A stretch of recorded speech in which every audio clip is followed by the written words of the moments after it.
Welcome on to the next episode of the Faster Beyond 50 podcast. My name is Brad Nadalt. We've got the coach Lindsey Parry with us today. And today we're talking about fixing your form, especially when you're trying to run slower or easier and the impact that that has. So we're going to be talking about perceived versus actual effort in your runs. Love this question. We're going to be talking about hot pain in the arch of your foot and a question about strides. Lindsey Parry, it's great to have you with us. Are you well? I am, thank you, Brad. Things are trucking along nicely. Good stuff. All right. Today's one of those Q&A episodes, and we love your questions. Please do pop them through. There is a link in the description of this podcast if you have a question you would like answered. And we do filter the video questions to the top. And we do have a video question today, and I think it's been planted, Lindsey. It's Shay Halpenny, who's been around Coach Parry for a while now.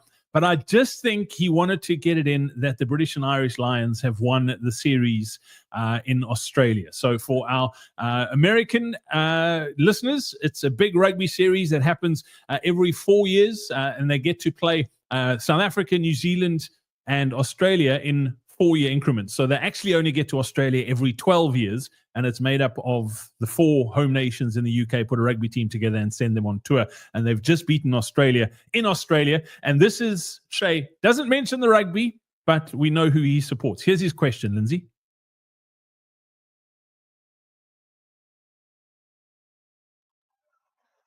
Hi, my name is Shay, and I'm calling from Dublin. I'm haunted by something Lindsey said in one of his podcasts, and that is that if you do what I say, you've me to blame. If you don't do what I say, you can only blame yourself. And my question is around strides. I have heard strides described as the salt and pepper to food, that it's a great compliment when you do the right amount, and it absolutely destroys it when you don't. My Tutu put strides in at the end of my runs previously, and I'm just wondering about reincorporating them into my training plan, which is a sub-6 for the marathon. There we go. Great question from Shay. And congratulations, Shay, and everyone else who supports the British and Irish Lions on that superb win in Australia. And commiserations to the Aussies as well. It was a great series.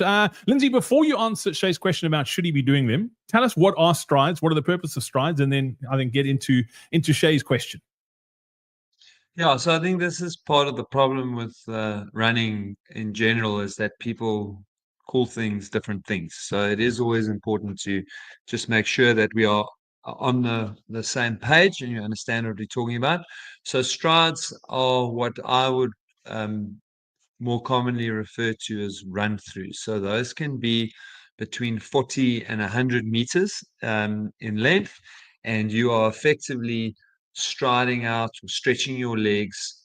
And I typically like to have them done in a build. So over your 40, 60, 80 meters, you gradually increase your intensity until you're going marginally faster than what you would be running a 5 kilometer or 3 mile race at. So they are not sprints. And I think that's really the most important thing, is that we are looking to increase turnover, increase range of motion by increasing stride length, but we don't want to be sprinting. So I think that's very important clarification of what they are. And to Shay's point, if you do them incorrectly, they can ruin the food because they can leave you injured. So you never want to start a workout with strides. I think that's the most important thing. So you're always going to do some gentle jogging. And so typically towards the end of an easier, shorter run is not a bad place to be doing the strides. But you can also do them as standalone. But you would definitely want to do 5 to 10 minutes of easy running, a little bit of mobility work. So open the gate, close the gate, a few leg swings, just getting the hips moving before you do them. And then if you're in Shay's case where you haven't done them for quite a while, and they're a great way, especially on a plan. He's on a 6-hour marathon plan, which doesn't have a lot of intensity in it. So to keep the coordination, to keep the neural pathways open, really good addition. And he hasn't done them for a while. So I would do them closer to the 40 to 60 meter mark rather than the 80 to 100 meter mark. So 40 to 60 meters, and just picture yourself picking up your intensity slightly, staying very far away from a sprint, and you are effectively just changing the way that your legs are moving. And I would look to do 3 to 5 of those, 1 to 2 times a week. So you don't need a lot of repetitions of these. That's the other thing, and that is why they're so useful. So back to his original analogy, which is a great one. You're not going to put on 3 teaspoons of salt into your food while you're cooking.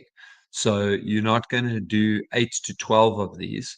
You're going to keep them down to 3 to 5 repetitions. And that's also why you can do them 1 to 2 times a week, but you could do them 2 to 3 times a week. And they're also a great tool for warming up just before you do a hard run, a time trial, or an interval session, because you're only doing a handful of them, and they are, as I said, 40 to 80 meters. So for an interval workout, you probably keep them closer to 40, 50 meters. For a race, you'd probably have them a little bit longer and run them then even just a little bit easier. Brilliant. Shay, thank you so much for that question. And I realized as you were answering that, Lindsey, I said, how do you tell you support the British and Irish Lions without actually saying it? We do have a lot of people that listen to this podcast, so they won't have a clue what was going on. Shay was wearing a British and Irish Lions rugby jersey. And that's why you need to watch these on YouTube as well, so you can actually see what we're talking about. So apologies about that. Next question from Oliver, who's 61. He lives in Manchester in the UK. He said, hi, Lindsey and Brad. I've been experiencing a strange pain in my foot and wanted to see if anyone else has dealt with something similar. It's a sudden, sharp, burning pain in the arch of my right foot, almost like somebody's pressed something hot against the sole. It comes out of nowhere, it lasts a few seconds, and then disappears completely. No swelling, no tenderness, and it doesn't seem to be triggered by anything specific: running, walking, standing, even resting. It's happened during the day, while sitting down, even in the middle of the night. It's not affecting my ability to run or walk yet, but it is unnerving. My GP didn't have any clear answers, but offered to refer me to a podiatrist. Curious if this sounds familiar and if there's anything worth looking into before heading down the specialist route. Lindsey, these sorts of things are always unnerving, because obviously injuries are easy to treat because it's ongoing. But when things come out of the blue and then disappear, it's really hard to nail down. Have you heard something similar with regards to these sort of symptoms? Not these specific symptoms. And the unnerving part, Brad, is that there's no clear indication of cause. So it can be sitting, standing. So we know it's not a specific shoe that they're wearing. It's not when they're sitting at their desk for too long. It's not. So that it really makes it difficult. And I would start where the pain is. So podiatrist, I feel like, is a really good place to start. But because it's that hot kind of burning, and because it's so intermittent, there is a good chance that there is something neural that is going on there. And that always makes it even harder. I mean, how long is a piece of string? I think the encouraging thing for now is just that it's so quick. So we're talking a couple of seconds at a time. It doesn't sound like the frequency of it's increasing, because that would be my other concern, is if it's happening more and more often, then there's a good chance that it's going to become something that really bugs. But if it's every now and then, it's, I mean, I can't tell you not to do anything, and you're not feeling it at all during exercise, after exercise isn't triggering it or not triggering it. We don't know. So I really wouldn't modify behavior. I would possibly try and keep a diary so that every time I feel the pain, I can start to figure out where a pattern is. But otherwise, I'd start a podiatrist, and some sort of palpation and trying to trigger it in the room might lead to clues of what it is or what is causing it. But my guess, educated guess, just based on the warmth and how intermittent it is that I do feel like it is something neural. And the spine, or let's say the neural, starts at the brain, goes down the spinal column, and then comes out of the spine around about the pelvic area for the lower limbs. So essentially, if it is neural, it could be some sort of impingement or issue anywhere between the foot and the bottom third of the spine, basically. So just very difficult to pinpoint even where to start looking. Yeah, it is always difficult to sort of diagnose those sorts of things on a forum like this. And if it is something that's concerning you, whatever it is, whether it's something like this or something else, it is always better to consult a doctor. And if you do need to see a specialist, unfortunately, there are cost implications, but sometimes rather be safe than sorry, go get it checked out. And make sure that it isn't something serious that could progress and stop you from training or running down the line as well. Thanks for that question, Oliver. Much appreciated. Lynn's next question comes in from Jess, who is in Umhlanga in South Africa, along the coast, a beautiful part of the coast here in South Africa. And Jess is saying, I've been pondering on this for months, so finally here is the question. And I love this question. She says, quite often when I run, I find it feels much harder or much easier than my actual performance and or heart rate. Sometimes it feels really hard, but when I look at my heart rate data, it isn't particularly high and I'm running at my usual pace. Other times it feels easy and I'm running with a high heart rate faster than normal. I appreciate that as I get fitter, my performance will improve over time, but from one run to another in the short term, there can be big differences between perceived and actual effort. Is there any logic to this? If you're over 50 and want to recover from sessions faster, run pain and injury-free, and improve your endurance, then be sure to join Lindsey and I for our upcoming Faster Beyond 50 Masterclass.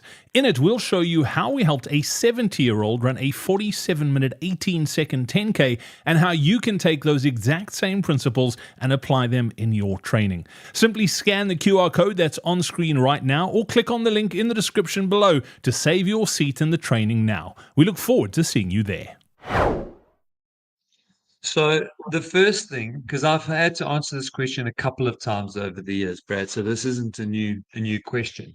And the one aspect of it that I often forget is actually that the wearable and the accuracy of the wearable is important and can be called into question. So for a start, if you're getting very inconsistent readings, you do need to make sure that those are real readings. And that is mostly the case when we're talking about, bioelectrical, or let's say wrist-based is the best way to best thing to call it. But if it's wrist-based heart rate, you can get very big fluctuations. And so I do prefer, if you're going to train to heart rate, I prefer people using a proper, reliable chest strap. That's the first thing. And then the second thing is if it hasn't been erratic and now is erratic, just double check that you aren't losing contact. You don't need a new belt or don't need to change the batteries. Okay. But now, assuming that we are tracking accurately, then there are loads of reasons. And this is why heart rate training is great, but it's always important to just understand the animal that you are dealing with. So the things that can cause these fluctuations are different types of food, stress level.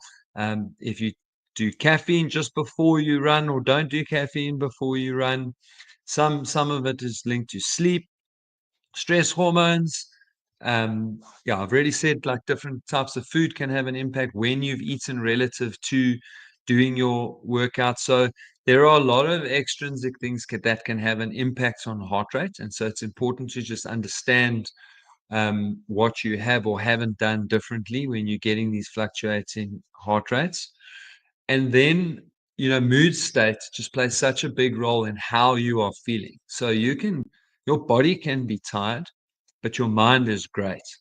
And so, especially when you're feeling good, but you're running with a very low heart rate, but then the next day it swings around, you're still feeling good, but your heart rate is very high. And both of those things have potential causes. And of course, when they are happening can give us some clues. But I don't want to get too technical there yet.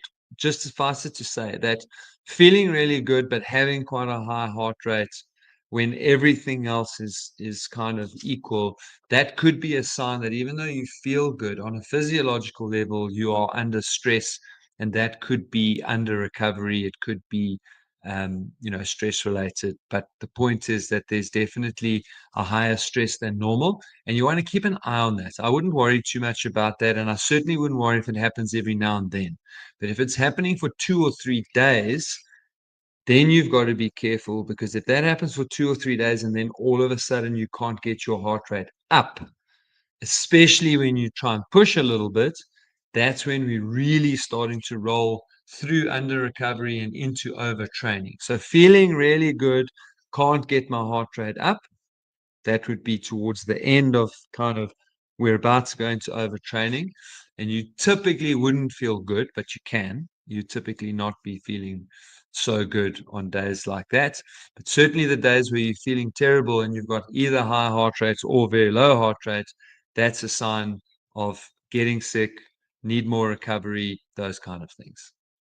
Awesome stuff, Jess. Thank you so much for that question. Lynn's next question comes in from Darlene Whitmore, who's in North Carolina.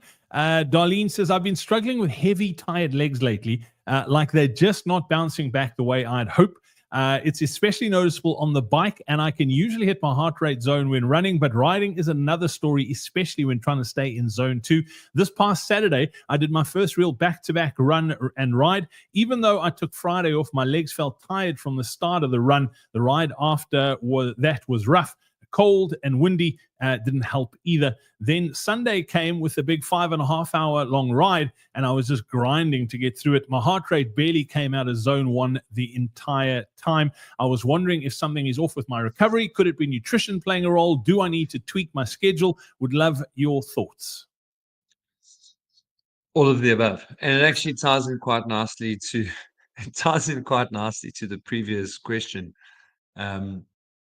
Because that's exactly what I'm talking about. When you're tired and you can't get your heart rate up, then you are already quite deep in the fatigue. And so I think on this particular instance, we are dealing with someone who's getting to that point where recovery is becoming an issue, probably strong correlation to getting older, strong correlation to just hormones being a little bit out of sync. And so we need to modify the plan so that there is more time in between, particularly the harder efforts. But to be honest, just reading that question, the combination of the cycling and the running is harder. So we're probably going to need to do less of both, or at least one of them. We'll need to do less of it to create more room for recovery. And then there's absolutely a strong role for nutrition to play here. And I think on the back-to-back days, definitely some carbohydrate loading that can take place after the first one, whether it's a run or a cycle, is make sure that you really capitalize on reloading muscle glycogen so that your legs aren't feeling flat and pup the next day. So that's the one side of it. And then there's the protein side of it, which is that you've got to provide the body with the building blocks that it needs to repair this muscle on an ongoing basis. So those are the two sort of nutrition changes that I'd make, and I would absolutely look at modifying the week.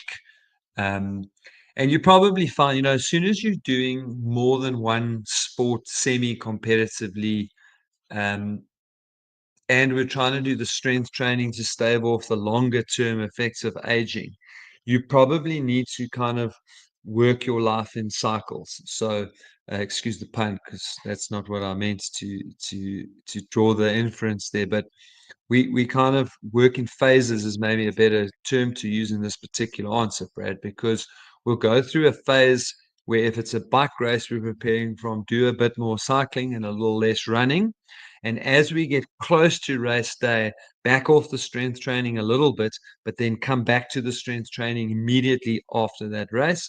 When you're preparing for a running event, then we'll back off the cycling a little bit, maybe do a bit more running, make sure we do the strength. But as we're approaching that event in the last sort of 4 to 6 weeks, we back off the strength training a little bit. And so it's really about just managing the load through the whole year. Cool stuff. Darlene, thank you so much for that question. Don't forget, if you have a question you'd like answered, the link is in the description to this podcast, whether you're listening to it on your favorite podcast player or on YouTube. Just click on that link, submit your question. We do love video questions. So if you do leave us a video question, we will filter that to the top. You can jump the queue and get your question answered pretty quickly. We do have a bit of a backlog on the written ones, so just so that you are aware. Lindsey, question from Carly. Carly says, I'm a 52-year-old female runner who's been running competitively since the age of 14. I'm trying to run slower on my easy runs, but is actually physically difficult. My heart rate is often in zone 3 or 4 for easy runs, but it feels fine and my breath is not labored. What is your advice on how to make going slower not change your running form and feel like plodding? A lot of people struggle with that, slowing down, feeling like it is impacting their form, and they really do just struggle physically. Yeah, and it's a very common excuse for why people can't run slower. It feels uncomfortable, it feels unnatural, and it's because we get programmed to get used to running in a certain way. I wish everybody could spend some time training with the Ugandans, Ethiopians, Kenyans, to just see just how ridiculously slowly they can and do run on occasion. But what is very interesting about watching them run when they run that slowly is that there are some key elements of their running stride that just don't change. It's very common for me personally and for loads of people that I know that when we slow down a lot, we just tend to sit back a lot more. So we become very much heel striker. And I think this is kind of where the question's coming from. It's like, how do I or should I prevent that from happening? And that is one thing that I have also noticed with the East Africans, and is that, yes, they're running a ton slower, but fundamentally they're still fairly tall in terms of their running style, not in terms of their actual physical height. So they are still the tallest version of themselves, I guess is a way to say it. They still tend to be slightly forward leaning rather than backward leaning. They still tend to be mid to 4 foot and quite springy, but their strides are significantly smaller and slower. So that's the one aspect, is that the stride frequency and length is right down. I mean, sometimes so down, the stride length is sometimes so short that their feet are overlapping on strides. So very, very small, easy steps when they're shuffling around sometimes. And that is how you maintain a bit of form, by the way. It's like if you want to stay mid to 4 foot, then it's a question of getting the balance between your stride length and your stride frequency right. And then you can do it and you can run super, super easy. And then what happens is that when you move from running easy to running fast, you don't have major shifts in the way that you run. Now, this stuff is all much easier said than done.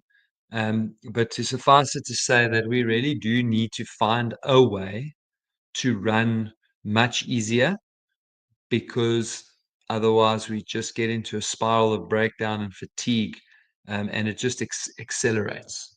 So for people who genuinely are struggling to change, and part of the reason why they won't change almost is because of this massive concern around their running mechanics, just walk more often. That's really would be if you find yourself really struggling to run slower, walk often. If you need to walk 1 minute every 5 minutes, do it. But make sure that you walk more often so that you protect your legs and that you make sure that your overall session is very close to the physiological place that we want it to be. Awesome stuff. Carly, thank you so much for that question. Linz, thanks for your time today as well. We're back again next week with another edition of the Faster Beyond 50 podcast. Don't forget to get your video questions in by clicking on the link in the description. Until next time, from the two of us, it's cheers.